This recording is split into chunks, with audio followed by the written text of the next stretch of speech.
Now slowly, very slowly, you can open your eyes. And with this uncluttered space, take a moment to share what was revealed to you.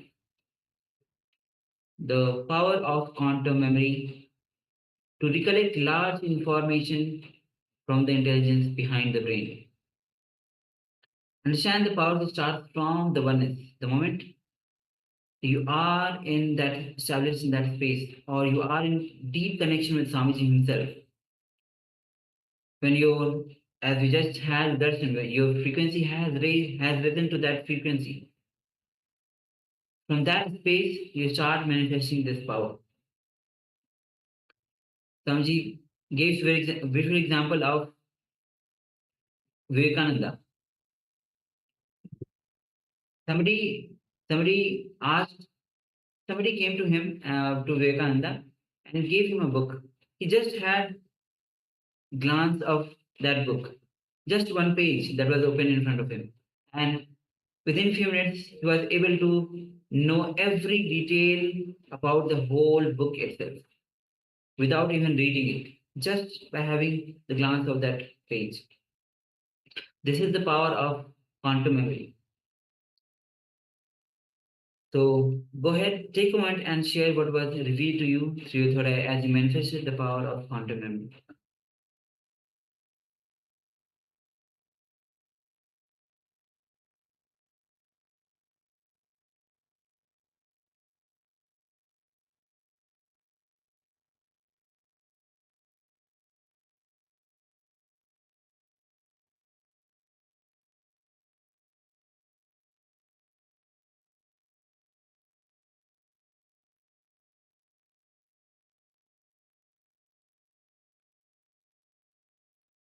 Yeah, so we request participants, please share with us what was revealed to you in your third eye. So once again, this is just simply downloading from the Cosmic Archives. So what information was displayed on the page? So it is in a way it's similar to just the third eye vision, just the reading or viewing an image with your eyes closed, with your eyes covered. So blindfold reading, blindfold seeing images, pictures. It is just a piece of information. It is information that you download directly from Paramashivoham himself, from the Cosmic Archives. In the same way for this power manifestation as well. So quantum memory, you download the information. You have no way of knowing what is on that page unless you connect to the Cosmic Archives and download directly from the Cosmic Archives. Through the power of the third eye, through the feeling connection to Swamiji, through the space of oneness with Swamiji, with Paramashivoham himself.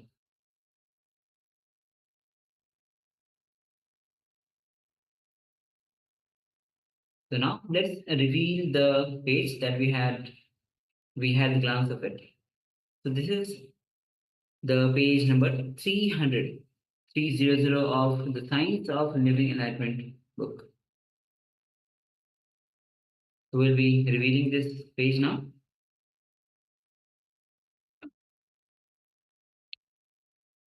So page number 300 from the Science of Living Enlightenment, the book by the Supreme Pontiff of Hinduism. Starts at the top.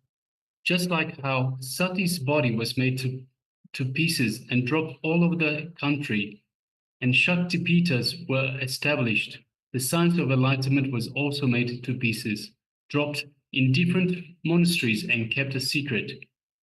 Fortunately, by divine grace, I took the responsibility of traveling all over the country, studying in different monasteries and various traditions, collecting all the parts and secrets, assembling it, and finally giving life to it.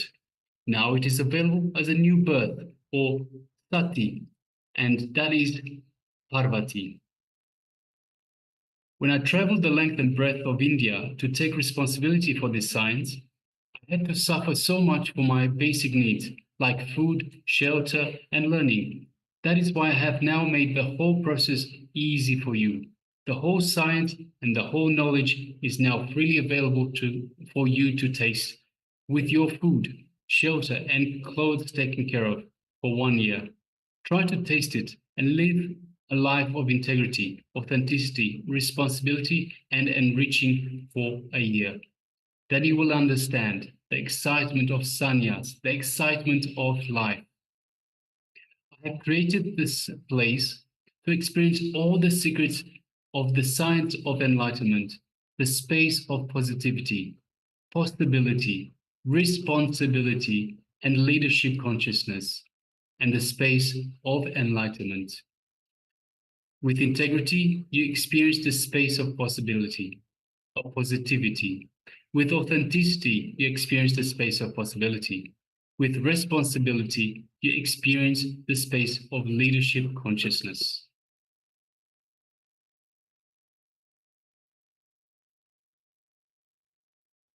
Yes. So this is the page number 300 of the Science of Divine Enlightenment.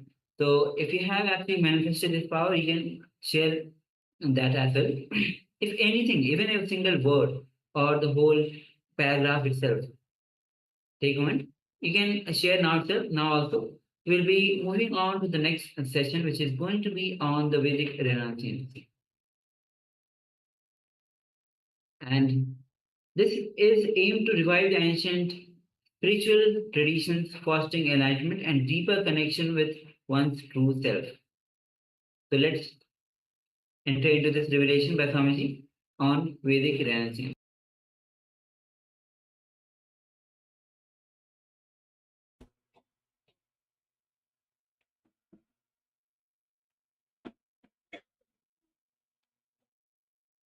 Welcome you all with my love and respect. I'm the representative from city.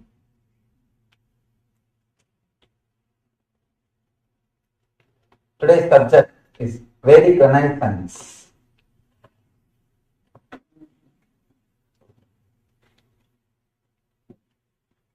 Vedic Renaissance. First, let us understand why the Vedic Renaissance should happen. Because this tradition, the Vedic tradition, again and again reminds you to achieve something in the inner world. It's like a constant reminder, constant inspiration to work on the inner world, to transform yourself, to experience the different space, different world.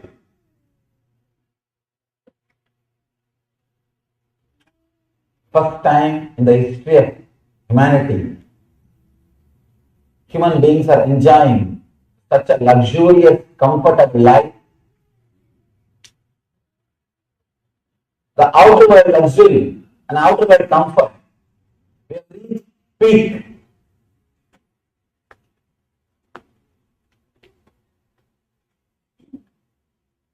The medical care or the outer world comforts or the communication or luxury, you just can't imagine what you have achieved. Same way, just like how we are in the peak of luxury and comfort, we are in the peak of suffering and misery in the inner world. Humanity has never suffered so much in the inner world. The spiritual poverty, we call that as a spiritual poverty. We are living in a world which is experiencing spiritual poverty. Only Vedic Renaissance can fill the gap, can help the people to achieve peace and bliss. Only with the Vedic Renaissance, people will be able to experience even the comfort and luxuries we have created. Understand? Through the outer world, through the outer science, you may create a beautiful bed, but only with the Vedic system you will have deep sleep.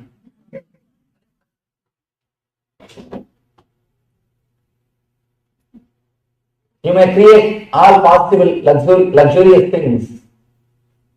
You may create all comforts. To experience peace, to experience life, you need Vedic renaissance. Somebody need to remind you. Somebody need to give you the experience that you are beyond this body, beyond this mind.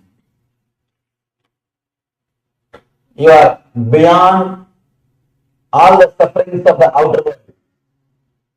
Your inner space is untouched by anything belongs to outer world.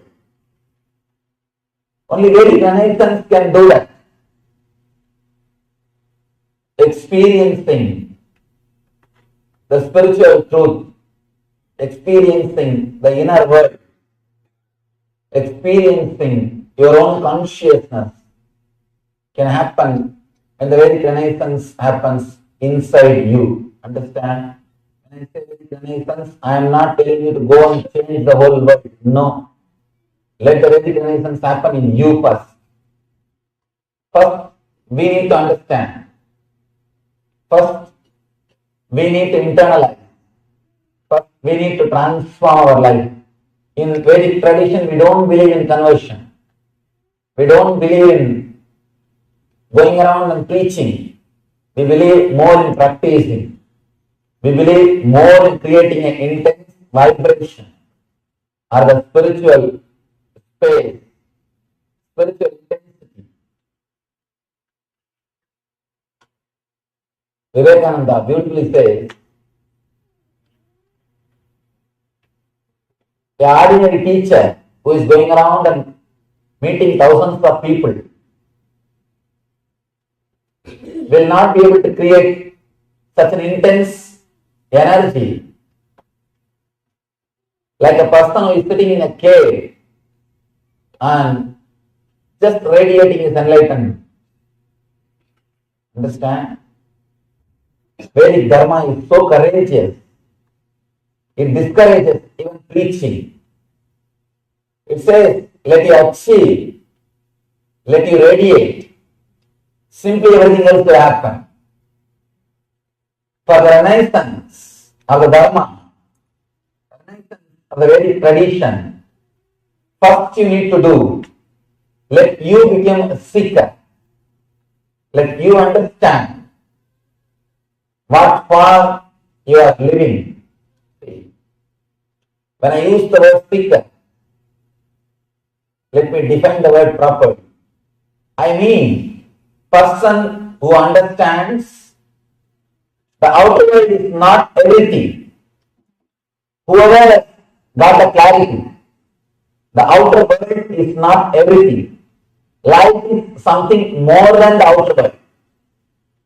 Whoever got the clarity, whoever feels that life is something more than the outer world. Life is something more than what you experience through your eyes and ears. Life is little more than what you experience through senses. Whoever understands, life is more than what you experience through your senses. You become seeker. You start seeking, which is beyond these five senses. You start seeking the truth. You start seeking something which is beyond your senses. In Sanskrit, we call that mumukshutva, means start seeking something which is beyond your senses. Shankara, the great master, says, Manushyatva, mumukshutva, mahapurusha sangama. Manushyatva, having human body. Mumukshutva, seeking towards the higher self. Mahapurusha sangama, the experience with the enlightened being. Having the darshan or a touch of an enlightened being. All these three are very rare to achieve. After achieving all these three, if somebody is not enlightened, he is called fool. No other word. Because you have everything and you will not use it. No other word. Shankara says, all these three things are greatest things which can happen to any human being. Seeking. First thing, you need to start seeking. Once in a while, when you really feel the life is not under your control, understand? In a civilized society, especially living in a city, you are given a wrong impression by your mind, your life is under your control. I always tell people, go and live in Himalayas for some time. If you live in the Himalayas for some time, you will realize life is beyond your control. You will understand your life can't be controlled just by your logic. It is beyond your control. You will be reminded your logic is not the master. Your logic is not the master. But in this kind of societies, the cities, almost you are very clear with your routine. From morning till night, you know how you will walk, in which car you will use, when you will reach, what you will do, or what you will not do, and how you will come back, and what is your next routine.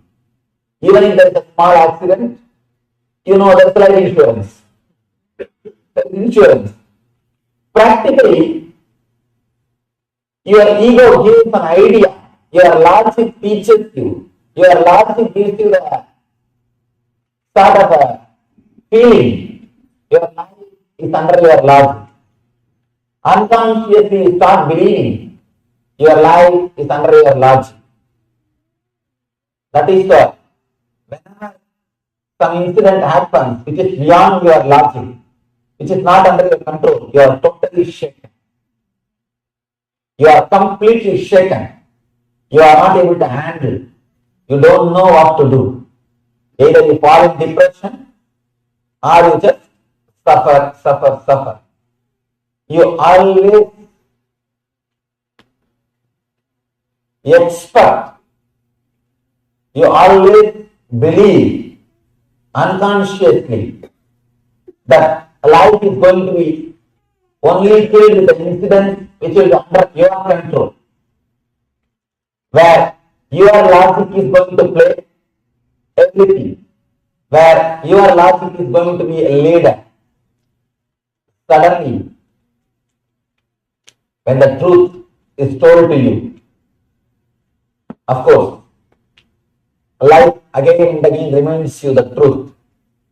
Your life is beyond your logic, especially when somebody in your family or friend circle dies or some accident, means losing job or something. Suddenly you will see life is not under your control. Your logic is not the leader. Life is beyond your logic. Life is beyond you. You start seeking. Then you start seeking. Few intelligent people start seeking the law of life. Understand? You know law of the outer world. Whoever wants to understand the law of the inner world, we call it as a dharma. Dharma is the word we use. Law of the inner world means the law of cosmic energy. Whoever is trying to search, whoever is trying to seek, whoever is trying to understand the law of the inner world, he is called mumukshu. He is called seeker. First thing, you need to work, you need to start seeking towards the law of life, dharma. What is really dharma? what for the human birth is offered to me, what I am really supposed to achieve. These few questions are the basic need for Vedic renaissance in you. Understand? If Vedic renaissance happens in you all, that is more than enough. Don't bother how to create Vedic renaissance in others. I've always seen people are too busy in creating Vedic renaissance and others will never allow that to happen in themselves. Because they're too busy looking at others, tickling others, working on others. They forget that they need to work on themselves. They forget they need to work on their own being. Many people come and ask me, Swamiji, how should I express my gratitude to you? I feel I received so much. How can I help? I always tell people, just meditate. That's the best thing you will do for me. That's the best thing you will do for me. People ask me, no. Should I do something for your mission? I tell them, first work towards enlightenment. That's the best thing you will do for my mission. People who try just to work for mission without working towards enlightenment, they will be the biggest problem creator. They will create only politics. They will create only politics. See, people who are not working towards their own enlightenment, who are just working for the mission, are the public. They create all politics. They create all difficulties. They create all problems.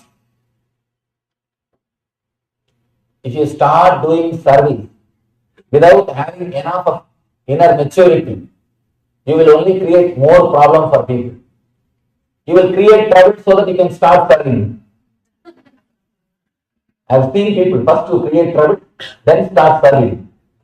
See, unless you create trouble in the world, how will you start? You will be jobless. So people who want to serve will create first problem. And same I have seen the so-called teachers. Just because they should start teaching, they will create the problems which does not exist. Which does not exist. I have seen the so-called teachers who themselves are not become enlightened, who start teaching. If a person is not enlightened and if he starts teaching, he will create more problem to society what they have already. See, an enlightened person will live in a totally different way. Your logic or your mind will never be able to put that person in a frame. You can't put him in one frame. But with the teachers, you can always expect how they will behave, how they will be. And you can always expect, you can put them in one frame.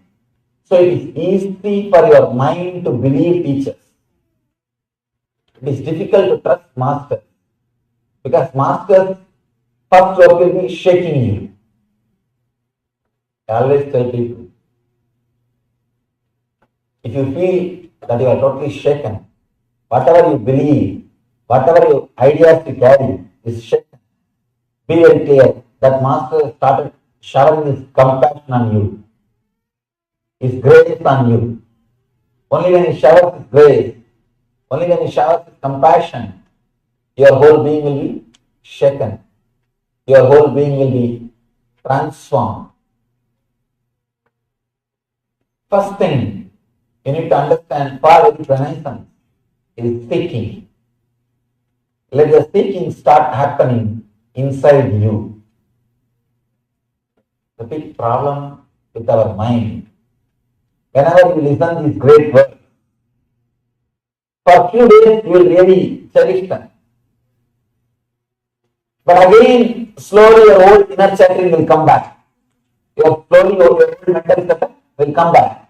When your old mental setup comes back, over. you are again running. The peer pressure or the society just makes you run. You are running towards the goal, which is not going to give you fulfillment and which never makes you feel alive. I always tell people, great difficulty in a rat race is, even if you win, you are a rat. Even if you win, you are just a rat. Run, what for? You don't even know. Many times people tell me, no, take care of basic needs. But once you know that you have enough of basic needs and all the things are taken care of, after that you think you will stop? Now you are habituated for running. See, by that time you achieve everything to relax and enjoy. Now you are trained to worry. You are trained to run. If you stop running, you feel lonely. You feel something is missing. You feel something is seriously absent in your being. You feel something more needs to be added. Something needs to be achieved. The seeking is the basic quality. First thing for Vedic Renaissance. The next thing. Very important truths.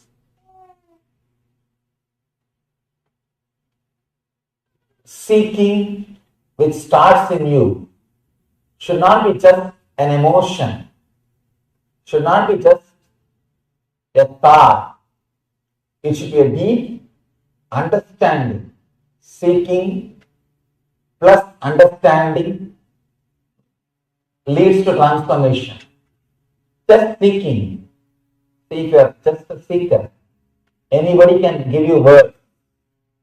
Anybody can sell words to you. And you can be used for anything. You can be used. When the understanding is added to the seeking, you will see you are more balanced. When I say understanding, please understand this word understanding very clearly. Because this word is a very important thing. Use only one scale to measure what you are taught is right or wrong. Whatever ideas you are taught by masters or books, does it add more and more honesty in you? Means truthfulness in you. Does it add more and more consciousness in you? Does it make yourself more conscious, aware of all the inner happenings? Does it add more joy and bliss, ananda to you? Just use this one step, Sat Chit Ananda. Are you becoming more and more honest, Sat, truthful? Are you becoming more and more Chit, aware, conscious? Are you becoming more and more Ananda, blissful? By the teachings or the master. This is what I call understanding. Please understand. Flood all the truth or message which you are receiving with this one idea. Are you becoming more and more intelligent, truthful? Only an intelligent person will be truthful in his life. Are you becoming more and more aware? Sit. What is happening inside you? Are you becoming more and more blissful? Ananda. Understand? These three will always be together because the same energy, different names. Your being, the life which is inside your body. If it expresses through your head, intellect, it is called intelligence, Sat. If it expresses through your heart, it is called consciousness, awareness, Chit, compassion. If it just stays inside your being, it is called Ananda, bliss. Same energy, three different names. Just see, whatever you are learning, is it making all these three in your life? Then you are traveling in the right path. First seeking, than understanding. When the seeking and understanding is added, naturally you will start experiencing enlightenment. Do not think enlightenment is something which will happen in one moment. It will happen in one moment in the end, in a different way. But as of now, if you understand enlightenment as a gradual process, it will really help you.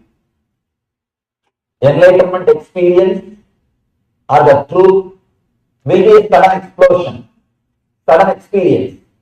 But as of now, if you understand that as a gradual process, you will be encouraged to move towards it, to work towards it. If you think of only the sudden enlightenment, the one flash, every time you will fall in depression. People ask me, Swamiji, I did 2-day meditation, I did not become enlightened. God, I think he is waiting when you will close your eyes so that he can appear in front of you. I think he has got much better job. With the sudden enlightenment idea, we always have a problem of you getting depressed. But the gradual progress, you will not feel depressed. You will be inspired to work more and more. Add this understanding. Are you becoming more and more intelligent, more and more aware, more and more blissful? These three will not be separate. It will be all always together. If these two things happen in you, then renaissance is happening on the planet Earth. Understand? When you change, whole world will change. When your attitude towards yourself changes, you will attract different kind of people around you. Always our people come and tell me, Swamiji, all my friends left me after I started meditating. No, it's a big problem. Please understand, it's not that they left you, you left them. You don't have anything common. You don't have anything else to talk. I am successful in creating so many communities around the world. More than 1,000 people are living inside the community. People ask me, Swamiji, how so many communities are getting created? I tell them, all we need to do is just create a real sincere seeking. Once you start really sincerely seeking, you will see that you are attracted towards the spiritual community and you attract the spiritual community around you. Automatically attract the spiritual community around you. I always tell you, all I need to create a community is one sincere seeker. That's all. Only one sincere seeker in one city is enough to create a beautiful spiritual community. Because his seeking is so intense, he will attract that kind of people around him. Understand? When a seeker attracts the same kind of people around him, it will be such a beautiful, peaceful arrangement, peaceful community. No legal structure is necessary. No rules is necessary. No regulations is necessary. The whole thing will be so beautiful. The whole thing will be so clear. They will live in Dharma. They will live in the natural law of life. Understand? The natural law is what we call Dharma. When you all gather, you all just know. Simply you all feel, I think he will do that. He will do this. I will do that. Each one will stand and take charge of something. I call this as a dharmic administration. Administration through Dharma. Administration through the natural law of life. Administration through the truth. Understand? The ancient Vedic tradition, the ancient Gurukulam system, there was no community based on birth. It was purely based on the activity. A person who doesn't have anything else except his time, who shares his time, is called worker. A person who shares little products, he can create little products through his time. He creates some products, some jewelry or clothes, something, and sells. He shares the products. He is called Vaishya, seller, merchant, business community. A person who shares confidence on an ideology, who inspires people to stay together, who keeps the whole thing alive, who is father of the community, he is called Kshatriya, the warrior community, or inspires. Person who shares enlightenment, knowledge, leads the whole group towards the higher truth, he is called Brahmana, the saint. Understand? We did not create communities based on birth. The tradition created communities based on the activity. Person who shares his time is a worker. Person who shares some products is Vaishya. Person who shares courage and confidence is Kshatriya. Person who shares knowledge, enlightenment is Brahmana. This is the way our tradition was created. This is the way the Vedic system was created.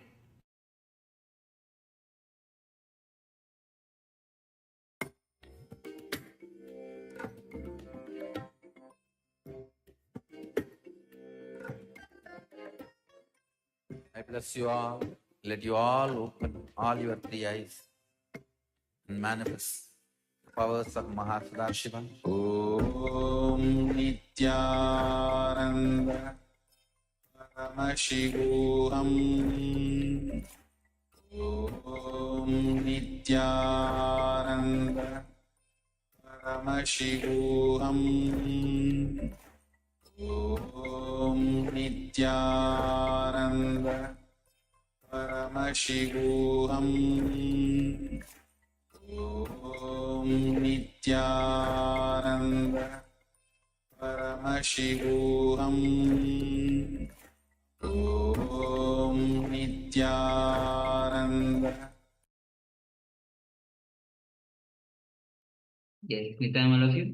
So with Swamiji said beautifully, Dharma has to be lived the Vedic traditions, Dharma of Vedic tradition. So with this, let's move on to the next session.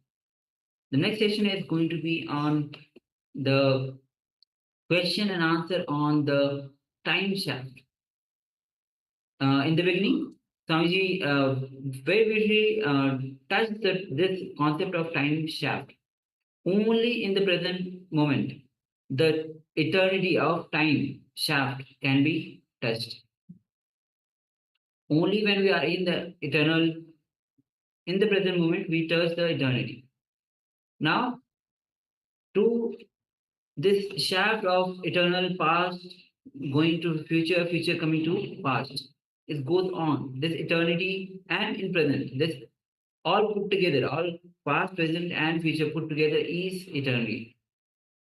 So let's enter into this relation with Swamiji on, and this is going to be a question answer session. So these are the questions that have been asked by the participants. So please come to the space of listening.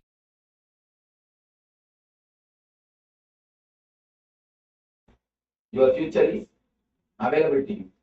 As long as you live based on the past, naturally you will see the past will automatically penetrate the future. Instead of you living the future, past will be living the future. Past will be living the future. A small thing, you understand. Very simple thing. It is from this moment, next moment takes birth. If you believe in this moment that you can't drop some habit because it is past, naturally you can't drop it in the future. So, coming out of the past, coming to the present moment, you will start having a new understanding about the future. You will start having a new realization about the future.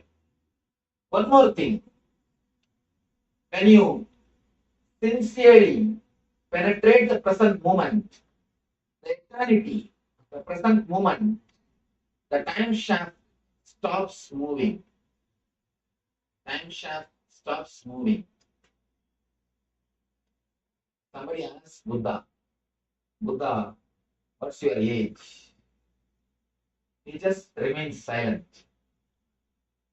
They ask him again, Buddha, tell me what's your age? He says, what can I say? Eternity is the only word I can say. In the 9th chapter of Bhagavad Gita, Krishna declares, the Rajaviti Rajaviti Yoga.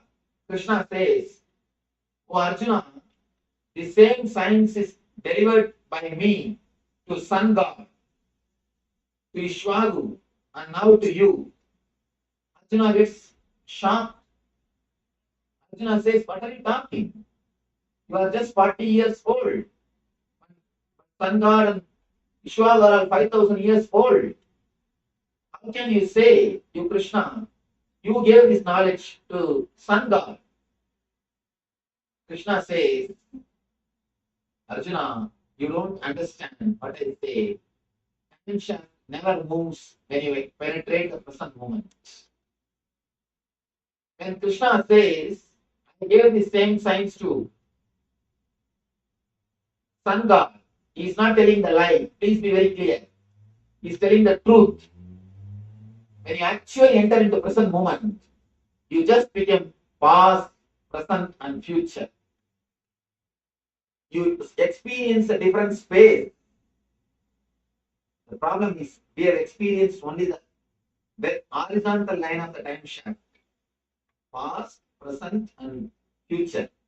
We know only the horizontal line of the time shaft. But if you come to the present, you just stay in the present moment, you will experience a different dimension, what we call vertical dimension. The vertical dimension, in vertical dimension, there is no time, there is no past, there is no future. It is eternity. That is what we call enlightenment. That is what we call enlightenment.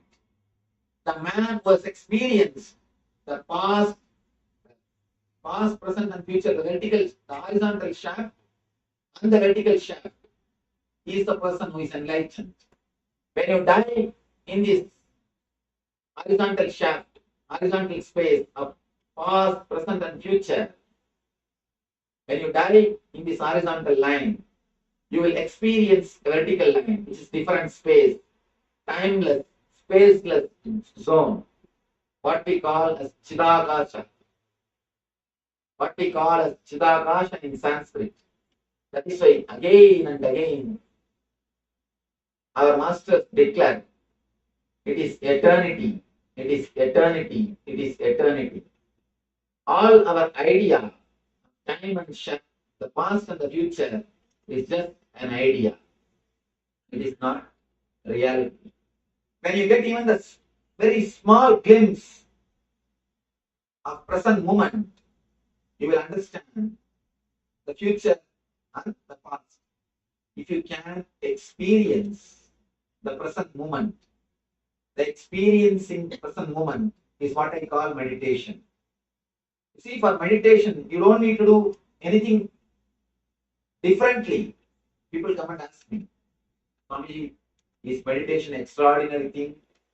I tell them, according to me, meditation is the most ordinary thing. Nothing else is necessary. If you are aware how you are sitting, how your body is, what you are doing, what you are listening, just the present moment, the awareness of the present moment can lead you to the meditation, can put you into the present moment, can give you the glimpse of vertical space of the time shaft. One glimpse can change your whole life. Just one glimpse. But the difficulty is, because it is so simple, we miss it again and again. If you are asked to do something complicated, You will never miss it. Because anything which is complicated is ego satisfaction. Anything very complicated gives you the ego satisfaction. I have seen in India people walking from the bottom of the hill to the top of the hill to have the last darshan in Tirupati. So many hills. People walk uphill, people go around the hills, but they can never sit silently for 10 minutes. Ask them to sit silently, no. They can't sit. You can sit with anybody, you can't sit with yourself. You can sit with anybody, but you can't sit with yourself. Sitting with yourself, what I call meditation. If you can sit with yourself without even having thinking or any words in your mind, you will experience the glimpse of time shaft. When you experience, naturally, the future will be under your control. People come and ask me, Swamiji, can you predict my future? I tell them, I can change your future. Why do you bother about predicting the future? Don't bother about predicting the future. There are thousands of fools sitting and predicting the future continuously.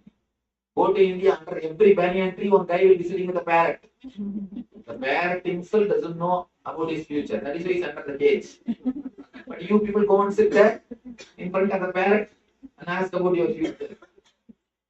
And that guy himself don't have a house. He's homeless, sitting under the banyan tree. He will guide you when he will build your house. That is what is predicting the future. Don't bother about predicting the future. Future is actually under your control. When I say, again your mind plays a game. Swami speaks nicely, but these are all not practical. I am a grihastha. These are all not for me. He's an enlightened person. He's a Swami. He can talk all these things. It's not for us. You know, your mind knows all cunning methods to escape from present moment. Understand? Just like any being in the planet Earth, your mind has also its own instinct to survive. So it gives enough of confusion, enough of misunderstanding, enough of doubts so that it can keep you under its control. It can keep you under its control. That is the reason, again and again and again, you are in the clutches of the past or the future. Experience the present. You will experience a different dimension of your being. The first level, you get the power to see the future. The next level, you get the power to change the future. The third level, you understand there is no past and future. In the first, you start seeing the future. In the next, in the intellectual level, you start seeing the future. The emotional level, you get the power to change the future. That is what I say. Shakti to make your dreams into reality. In the third level, you get the buddhi. The reality itself is the dream. The whole reality is your dream. That's a beautiful story. A great Zen master, an enlightened master. He wakes up from the bed every morning and starts sleeping suddenly. Starts sleeping. Disciples are all surprised. What happened? Master, what happened to you? You are an enlightened person. Enlightened person is not supposed to cry. You cannot cry. What happened to you? Why are you weeping? Master says, no. I dreamt as if I became butterfly last night. The disciples asked, what is there in that? After all the dream, forget about it. Now you have become all right. You are here. Why do you bother about dreams? Forget. Drop it. Why are you crying for that? Master says, no, I don't understand. I dreamt that I became butterfly. Oh, that butterfly is now dreaming that it has become a master. Whether I dreamt I became butterfly, that butterfly is dreaming now that it has become master. I do not know. I'm not able to understand. That is why I am weeping. Understand one thing. There is no guarantee that you are sitting and listening to my discourse. There is every chance it can be one more dream. There is no scale. People tell me, no, Swamiji, I can pinch and see. No, in the dream also you can pinch yourself and say it is not a dream. So there is no guarantee. There is every chance you may be sitting in the dream and listening to my discourses. There is nothing sure that you are in waking state. When your conscious level raises to the third level, to the upper level, you understand whatever is so-called reality is nothing but your dreams. The person who realizes whatever you think as reality is nothing but dream, he is the one we call awakened, the Buddha. Buddha means awakened. There is only two kind of people in the world. One is Buddha, another one is Buddhu. That's all. Either you are Buddha or Buddhu. There is no third level. Either you are awakened or you are wrapping in the darkness. When you experience the present moment, even one glimpse can give you the taste of different space in your being, the taste of different space in your energy. Understand, these are the three levels. When you touch the time shaft just for one glimpse, you get the power to see the future. When you penetrate it little bit, you get the power to change the future. When you penetrate the time shaft totally, you realize the past, future idea itself is dream. In search of miracles should lead you to beyond miracles. You can start searching for miracles. Many people come and ask me, Swamiji, why don't you do some miracle?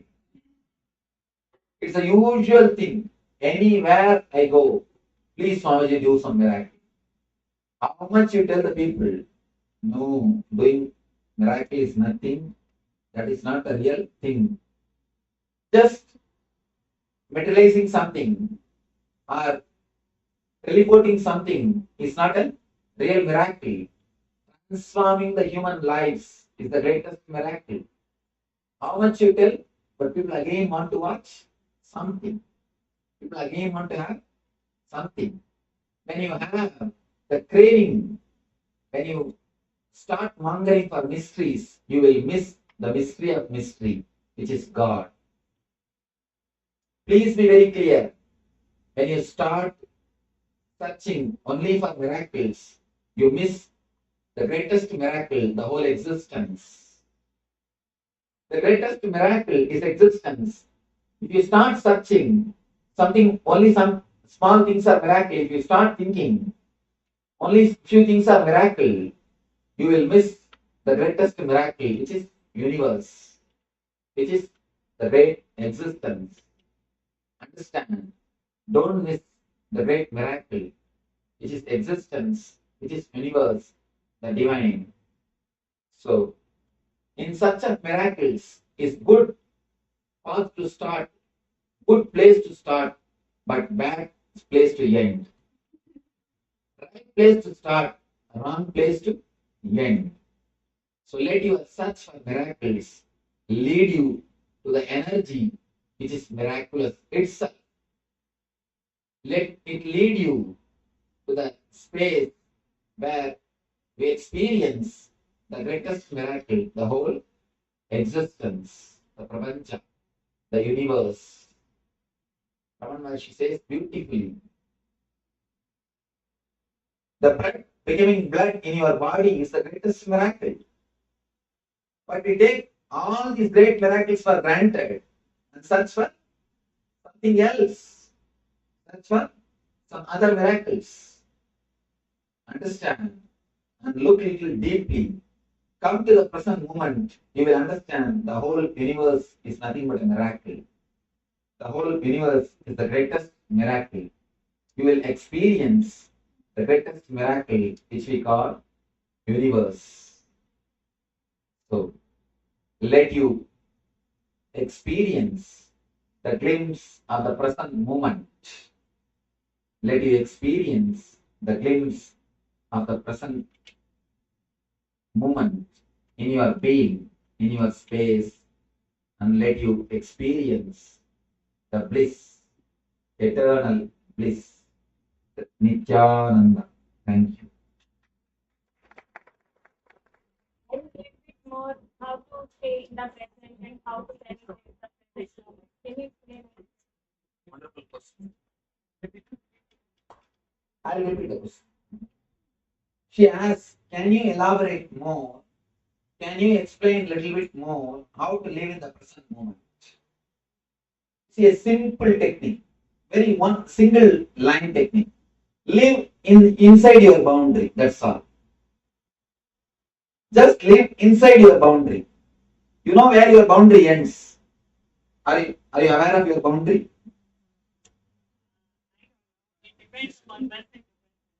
You see, what you think as your boundary as of now? Your body.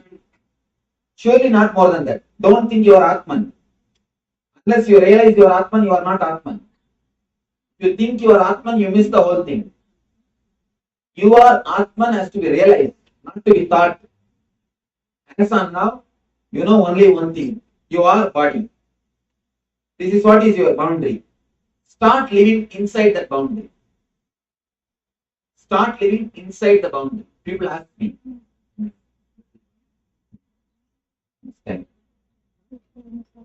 People ask me, Swamiji, should we renounce to become enlightened? I tell them, you don't need to renounce anything which you have. Just renounce what you don't have. That is enough. The future is, you don't have the future now in your hand. Just renounce that. That is enough. The past and the future you don't have. Renounce what you don't have. That is enough. Live what you have. The present moment, you see, the body is what you have now. This is your boundary. Start living inside your boundary. Just a minute, I will finish this answer, then you can question. We always pay the next step. Swamiji, if I start living inside my body, stop thinking about the future. How will I chronologically plan my day-to-day activity? I tell you one important thing. To plan your day-to-day activity, your chronological planning never takes your energy, never sucks your energy. 99% of your energy is sucked by psychological worrying, not by chronological planning. If you just do the chronological planning, you will never feel drained. You will never feel stressed out. But 99% of your energy is sucked, wasted, just by psychological worrying. Start living in the present moment. Whenever you remember, when you are driving the car, if you remember, suddenly do only one thing. How your hands are holding the steering. How comfortably you are sitting.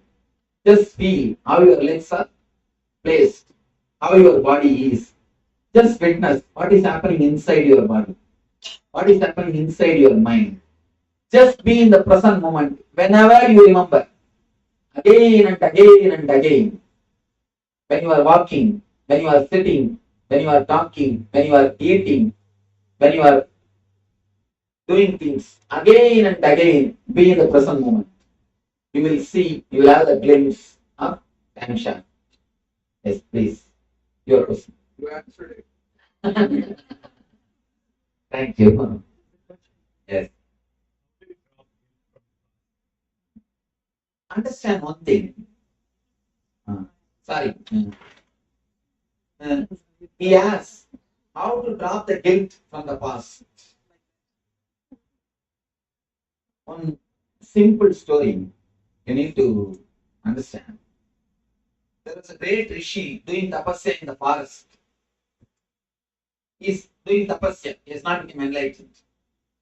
One night, midnight, one thief came to his house, his ashram, and asked for a place to stay for that night. The Rishi doesn't know he's a thief. He said, please come and stay. He gave the place, he gave the food, everything. Next day morning, the thief is leaving the ashram. He said, oh Swamiji, I am very grateful for you. You helped me in the midnight. I am grateful. Please bless me. I am now leaving. Then the Rishi asked, who are you? What you are doing? He declared, I am a thief. Yesterday night only I have stolen from the palace and I was escaping. You gave me the place and saved me. Thank you. He told and left. Now the Rishi started feeling guilty. He started praying to God intensely. Oh God, please forgive me. I have done such a big sin. I gave food and shelter for a thief. How big sin it is. He started weeping profusely, asking God to forgive him. Suddenly he heard a voice from above. That voice is also weeping profusely. The Rishi asked, oh God, why are you weeping? I am weeping, I have done a sin. Why are you weeping? God says, you have given food and shelter for him only one day. You say that is a sin. I am giving for 365 days. What do I? Why can I go and wash my sin? Understand? The moral of the story is only you have the idea, saint and sinner. God never got that idea. Society rubber stamps you as a saint or as a sinner. All the rules are created for the harmonious living. Please understand. All the rules are created. What for? To live a harmonious way. You will not kill me so that I will not kill you. Both of us will live happily. That is the basic understanding. In course of time, it has become a law. That's all.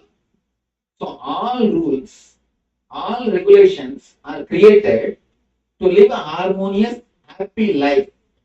That's all. But the moment you internalize the rules, the moment you take them seriously, beyond the understanding, as long as you follow the rules with understanding, your life will be happy. When you start following the letter instead of spirit, you start creating the guilt. If you want to go beyond the law, if you want to escape from the law, do only one thing. Drop the spirit, catch the letter. You can simply escape from the law. When you catch the letter, leaving the spirit, you can legally go beyond the law. You can legally go beyond the law. Whenever you catch the spirit, you never fall in guilt. Whenever you catch the letter, you fall in guilt. There was a small incident which happened in a South Indian monastery. In that monastery, there was a pet cat. There was a cat. The Swami used to love the cat very much. He used to take care of the cat. Whenever morning he does puja, the cat will come and disturb his puja. It will drink the milk and run around. It will create disturbance.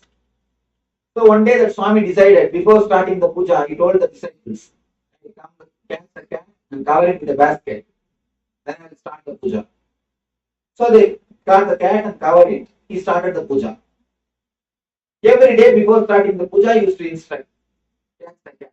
They will catch the cat, cover it with basket, then puja will start.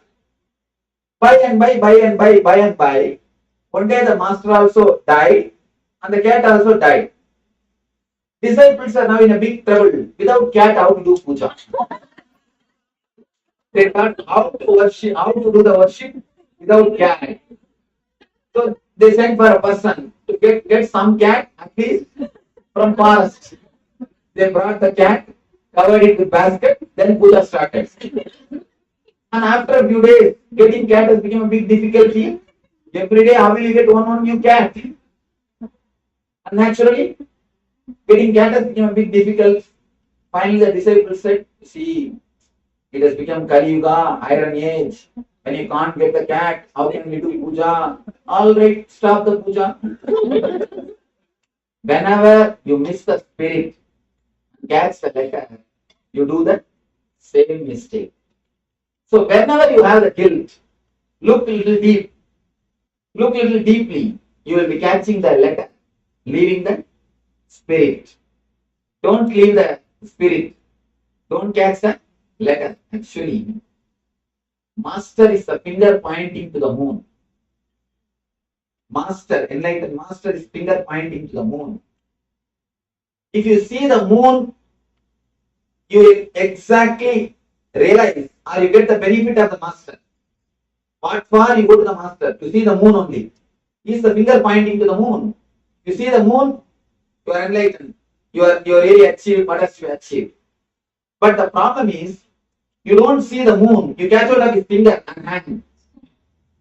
You catch hold of his finger and hand. When you catch his finger and hand, naturally you also miss the moon. Because you are catching and hanging, the hand will change. The next generation also will miss the moon. Next generation also will miss the moon.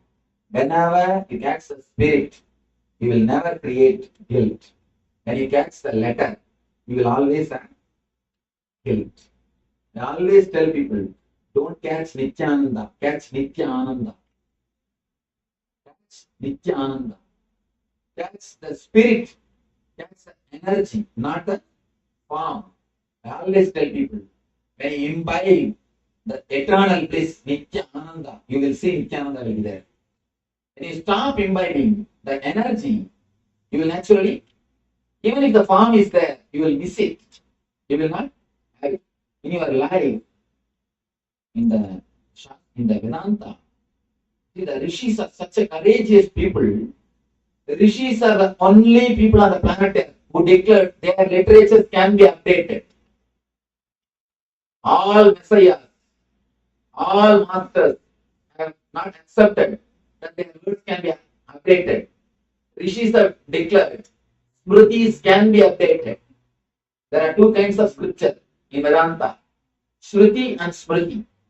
Shruti means the literature which speaks about Atmajnana, Upanishad. That is the ultimate. There is a second kind of literature, Smriti, which says about day-to-day life, the social law. Our rishis are so bold, they declare Smriti can be updated day by after every yuga. You see, the Smriti means the day-to-day law. If you catch out of the day-to-day law, that only creates the guilt. Don't get caught by the day-to-day law. Understand and update the Smriti.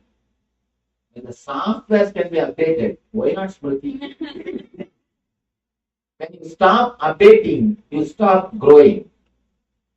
Freedom is the basic condition for growth. Our rishis have clearly declared Smritis can be updated. One more thing. Where is the rule? What is right and wrong? Tell me. In some place, in some country, in some religion, vegetarianism is the rule. In some other country, non-veg is the rule. In some place, this is right. In some place, this is wrong. See, what is food for somebody is poison for the other person. So, the morality is supposed to be based on consciousness, not on conscience. If it is based on conscience, it is just skin deep. It is just skin deep. Please be very clear.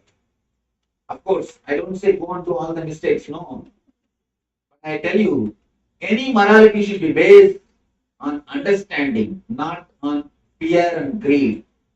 If it is based on the hell and heaven concept, you will miss the whole thing. You will miss the whole thing. I always tell people, morality should be based on consciousness, not based on conscience. See, for children, you need to tell, if you don't do this, I won't give you candy. If you do this, I will beat you. For children, it is okay, based on fear and greed. But even after growing, if your morality is based on fear and greed, you are immature, you are not grown. Stand up. It is time to prove you are a grown-up person. Don't carry the same mental setup. It is time that your morality should be based on maturity and consciousness, not based on hell and heaven concept, not based on the idea of fear and greed. How long you can have your morality based on fear and greed? No, you can never. So come out. I always tell people, I don't believe in conscience, I believe in consciousness. Conscience is a poor substitute for consciousness. Consciousness is natural, conscience is societal. Conscience is given to you by society. If you are born and brought up in a Vaishnavite family, non-veg is a great sin for you. If you are born and brought up in an Islam family, non-veg is a usual thing for you. So it is just societal, not natural. So drop all your foolish guilt. Again and again understand. The very understanding is enough. Do you say, Swamiji, I understand fire will burn, but again and again I have temptation to put my hand? You don't say that. When you understand fire will burn, you drop. You keep yourself away from fire. Understand, guilt is just foolishness. And naturally you can keep yourself away from it. Thank you.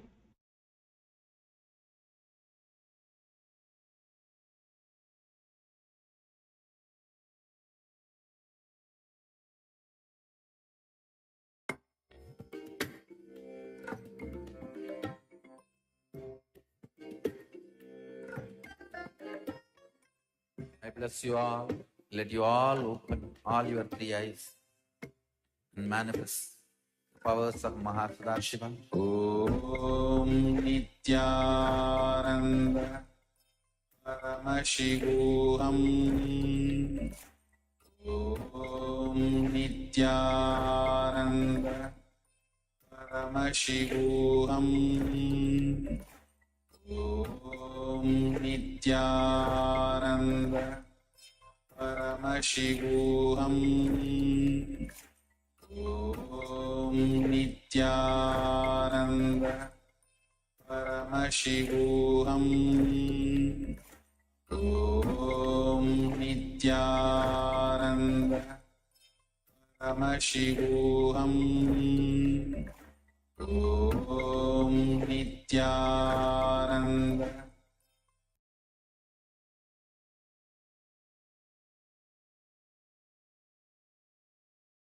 Yes. So with this, let's enter into the next revelation by Swamiji on Varnashram Dharma.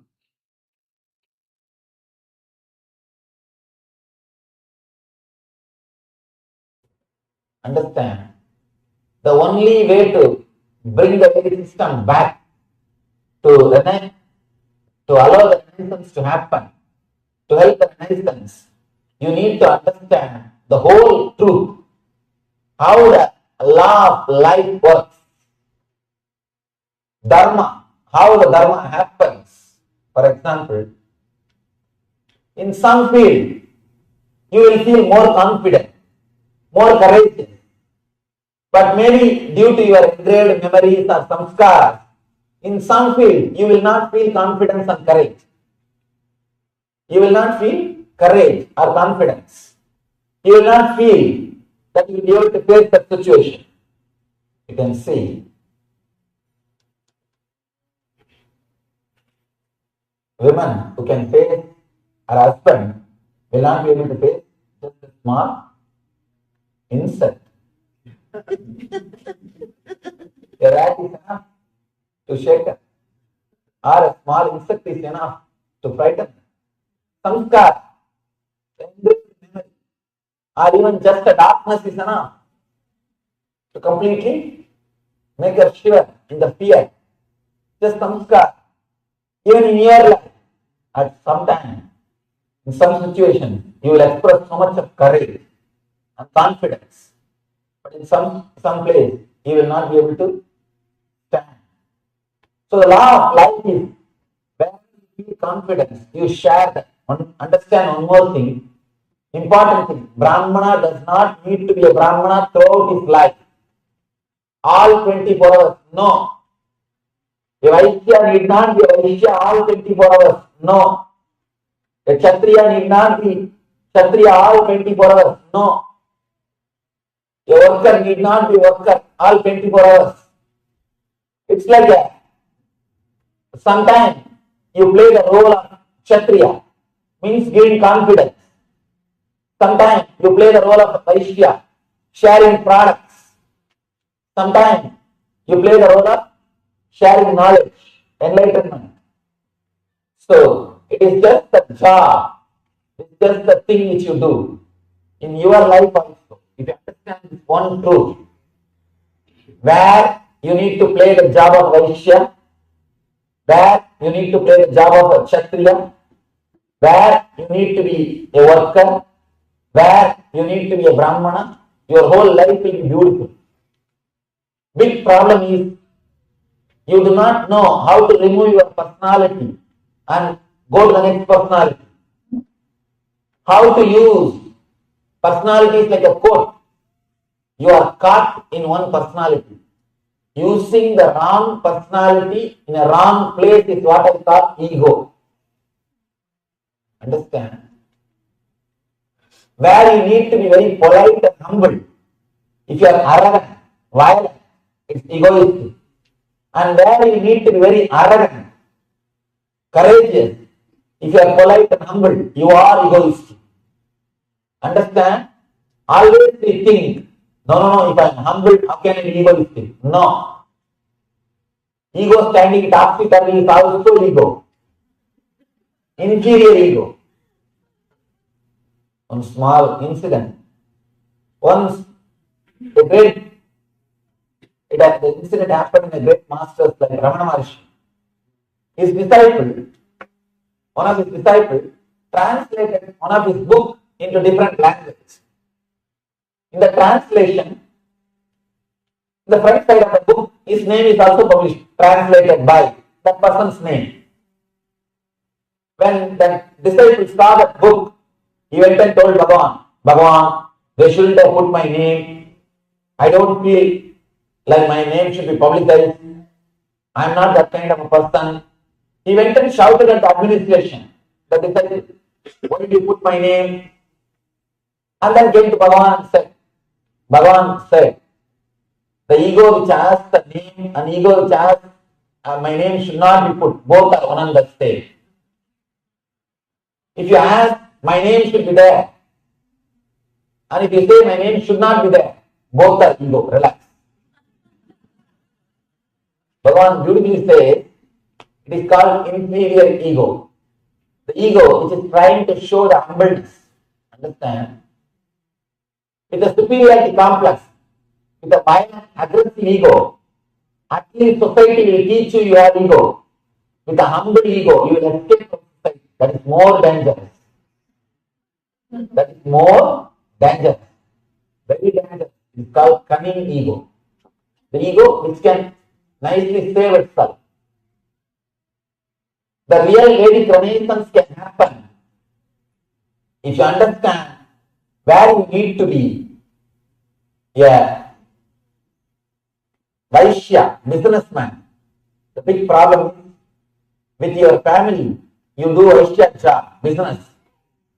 In the business field, when you do business, there you do charity. Or there you have to work. In the family, you can't carry the same personality of business. There you need to be more a Kshatriya, means sharing confidence. There your business will not work. Big problem is we lost the attitude or the idea of trusting others. Because we lost that idea, you can't think in any other way except the way of business. I was surprised and shocked when I saw in this country people having their own accounts without the knowledge of the husband or wife. Many families have got their own wealth. Means the husband will not know or the wife will not know. Means what? You have a clear business contract. Please understand. You may be living in one house, you are not living together. You may be living in one house but not living together. You do not know how to handle these four personalities, where to do the business and where to give confidence. You see, one more thing. If you are not able to trust other person, be very clear. Same way, you did not teach that person also to trust you. Never ever think only you are not trusting that person and he or she is trusting you. No. If you are not trusting, the other person is also not trusting. If only when you feel insecure with the other person, you don't trust. So how you will feel insecure? Someday you have a data information that he is not trusting you. So the trust happens if you behave like a Kshatriya, means a father. You take the whole responsibility on your shoulder. The trust happens. See. Seeking and understanding brings Vedic renaissance in you. Understanding the law of life, dharma, means Vaishya, Kshatriya, Brahmana and worker. These four styles, the community style, law of our dharma, the law of natural life, our dharma, will bring Vedic renaissance in your family. Step by step, I am explaining how the Vedic renaissance can be brought first in your personality, then in your family, then in your community. First thing, seeking and understanding to bring Vedic renaissance in you. The second thing, understanding the natural law, means the dharma, law of life. How our masters created the communities based on the attitude and personality, based on the work which you are supposed to do. Understanding this will bring Vedic renaissance in your family. Understand? Still, in Indian villages, hundreds of people live together as one family. Still, I know the families in which more than 100 people are members. 100 people living under one roof. Still I know. I have seen more than 100 people living under one roof, one kitchen. How is it possible? One single proper Kshatriya is there. Means the person who gives confidence. All you need to do is be a right Kshatriya. Give confidence wherever you need to. Do business outside the home, not inside. If you are doing business inside the home, you are bringing wrong personality to the wrong place. Means ego. A person who can't say yes where you need to say yes is egoistic. Person who can't say no where you need to say no is egoistic. Ego does not mean only violent or aggressive. Even if you can't say no where you need to say no, be very clear, you are egoistic. You are too much bothered about others' opinion.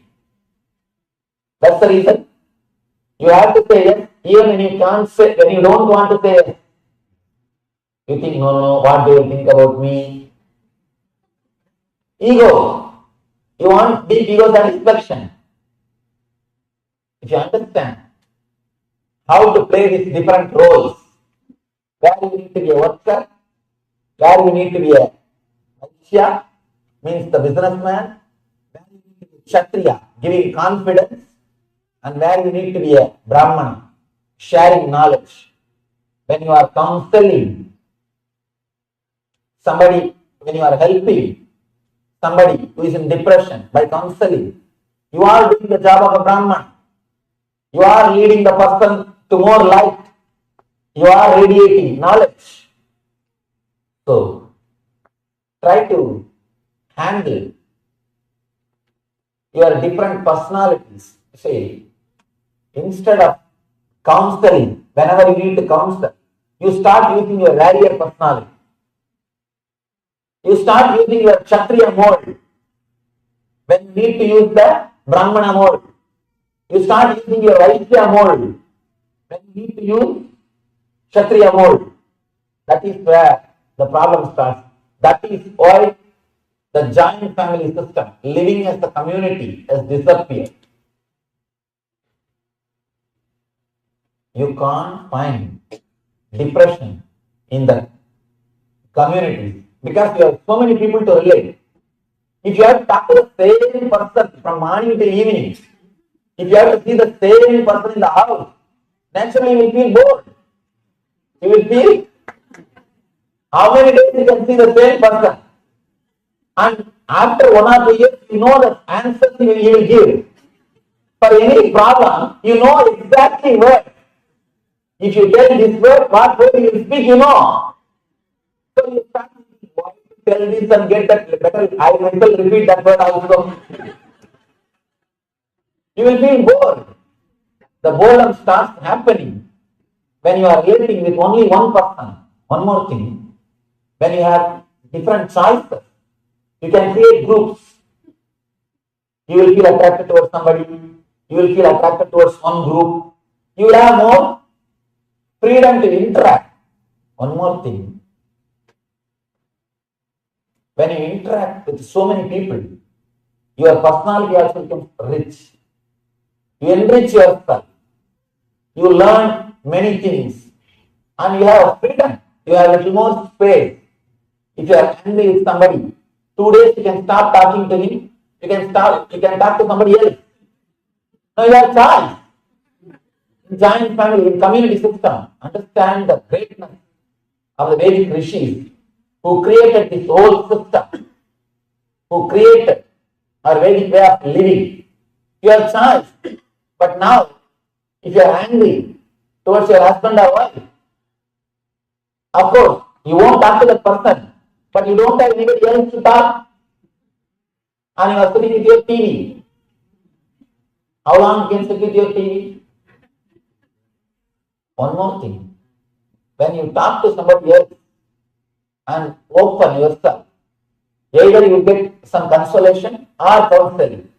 There is a possibility for healing exists. When you don't have anybody else to open, naturally no possibility for healing. You go and give all your money to psychiatrist. Now really, see, in India, these sadhus are respected. Sadhus means sannyasis are respected. They are used like a psychiatrist. They do the job of psychiatrist. Listening to you. First thing, they listen to you. Second thing, either they console you. If you are right, you are given consolation. If you are wrong, you are given counseling. Something is done. You have somebody to relate with. The possibility for healing exists. That is why the giant families, depression is less, suicide rate is less, and people live more happily. Again, the one thing which is basically required for the giant family system, you should know where to play the mask of a worker, where to turn the mask of a Vaishya, businessman, where to turn the mask of a Kshatriya, warrior, where to use the mask of a Brahmana. One more thing, even your child can be a Brahmana for you. Even he can teach many things when you are in depression. When you are in low mood, he can teach you. He can give you courage. He can give you confidence. He can help you to stand. Helping others or helping each other to stand up again is what we call the Grihastha Dharma. Ramakrishna says beautifully. Grihastha Dharma is like a fighting from inside the fort. You can throw your arrow, but you will not be disturbed. You are inside the fort. You are safe, but you can always fight with your enemy because you have a deep security. Grihastha Dharma is like fighting inside the fort, but Sannyas Dharma is directly facing the enemy, face to face. You don't have protection. When you are in depression, low mood, there is nobody who will lift you up. The Grihastha Dharma, the possibility for healing, possibility for consolation is more. But the difficulty is now in the single family system, in the small family system, just husband, wife and a child living together. This family kind of a system, you are all practically Swami. Because for you also there is nobody to lift you out. You may live because the life. No, I can say you are much worse than Swami. Because not only there is nobody to lift you up, somebody to always push you down. There is somebody always to push you down. Big difficulty. You understand how to play these different roles. Life itself is after all a psychodrama. Now the truth, simply psychodrama. If you understand, you are playing this drama again and again and again. You will realize just being a Brahmana is not something great. Just being Kshatriya is not something great. So one more role, that's all. People who never played the role of Brahmana is only so much greedy about the throne. If you try to play for a few days, then you will understand. That's also one more work, that's all. That's also one more work, nothing else. I always tell people. People ask me, Swamiji, what is there for you? Whenever you go, people respect you, receive you. You just speak and come away. It's not a big job. I tell them, please come and sit in the throne for 2 days. Just sit here for 2 days and listen to all the worries and complaints people are giving. If you can listen all the worries and complaints and everything people tell you and go back and sleep in a relaxed way, you are enlightened. Really? Just think, you don't have to give them energy darshan, you don't have to give them some support, you don't have to give them consoling or counseling, nothing. You tell them, no, I am in Mauna, you just tell I will listen. Now, whenever I send these new brahmacharis for training, I tell them, brahmacharis in Mauna, you just stop, you will listen, that's all. Because if you open some out, you will prove that he doesn't know anything. It's better that you be in Mauna. So that people will not understand. People will not think he doesn't know anything. All you need to do, just sit and listen to people. Try to go back and sleep. You won't be able to. If you do the job of the Brahma, you will understand. This is also one job, that's all. This is also one work, that's all. Nothing else. The whole life is just psychodrama. See, because you are there, I am here. Nothing else. Because disciples are there, Guru is there. Because somebody is a Brahmana, somebody is a Kshatriya. Because somebody is a Kshatriya, somebody is a Vaishya. That's all. Yes. So what a beautiful revelation by Swamiji on the as somebody is a Brahmana, somebody is Kshatriya, somebody is Shudra. So all these Varnashram Dharma in a Vedic system. So with this we have come to the conclusion of today's day 14 of Paramashivoham. And of course tomorrow we will be back with new sessions, and tomorrow we'll be having the deity of Lingodbhava Murti. We'll be having sessions. So, and of course, the day will be starting with the Nithyananda Yoga, the Pratham Vinasa Krama, 108 asana sequence. So, make sure you join for the sessions. And of course, we have the Mahaparinirvana, which is starting, yes, approximately 2.5 hours from now. So, make sure you join us for this auspicious occasion. So, now we'll be closing the day with the Poon Mantra.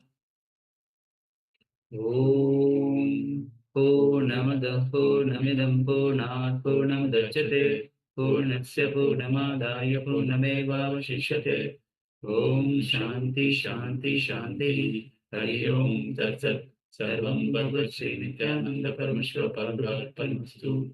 Om Nithyanandam. Thank you. Thank you, everyone. And see you tomorrow. Yes. Done.